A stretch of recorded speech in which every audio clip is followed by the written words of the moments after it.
Thought and purpose. Until thought is linked with purpose, there is no intelligent accomplishment. With the majority, the bark of thought is allowed to drift upon the ocean of life.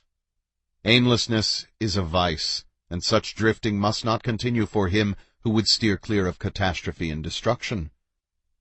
They who have no central purpose in their life fall an easy prey to petty worries, fears, troubles, and self-pityings, all of which are indications of weakness, which lead just as surely as deliberately planned sins, though by a different route, to failure, unhappiness, and loss.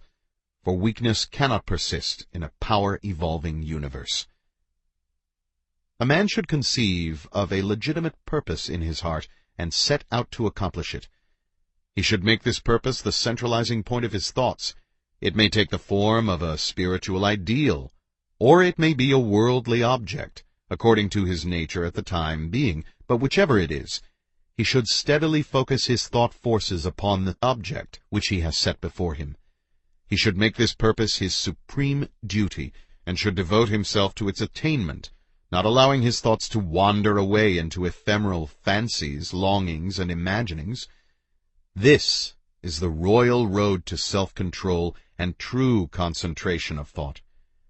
Even if he fails again and again to accomplish his purpose, as he necessarily must until weakness is overcome, the strength of character gained will be the measure of his true success, and this will form a new starting point for future power and triumph. Those who are not prepared for the apprehension of a great purpose should fix the thoughts upon the faultless performance of their duty, no matter how insignificant their task may appear. Only in this way can the thoughts be gathered and focused, and resolution and energy be developed, which being done, there is nothing which may not be accomplished. The weakest soul, knowing its own weakness, and believing this truth, that strength can only be developed by effort and practice, will, thus believing, at once begin to exert itself, and adding effort to effort, patience to patience, and strength to strength, will never cease to develop, and will at last grow divinely strong.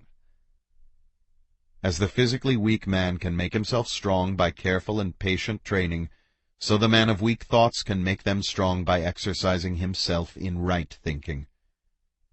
To put away aimlessness and weakness, and to begin to think with purpose, is to enter the ranks of those strong ones who only recognize failure as one of the pathways to attainment, who make all conditions serve them, and who think strongly, attempt fearlessly, and accomplish masterfully. Having conceived of his purpose, a man should mentally mark out a straight pathway to its achievement, looking neither to the right nor the left. Doubts and fears should be rigorously excluded. They are disintegrating elements, which break up the straight line of effort, rendering it crooked, ineffectual, useless. Thoughts of doubt and fear never accomplished anything, and never can. They always lead to failure. Purpose, energy, power to do, and all strong thoughts cease when doubt and fear creep in. The will to do springs from the knowledge that we can do. Doubt and fear are the great enemies of knowledge, and he who encourages them, who does not slay them, thwarts himself at every step. He who has conquered doubt and fear has conquered failure.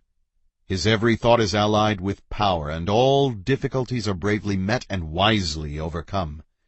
His purposes are seasonably planted, and they bloom and bring forth fruit, which does not fall prematurely to the ground.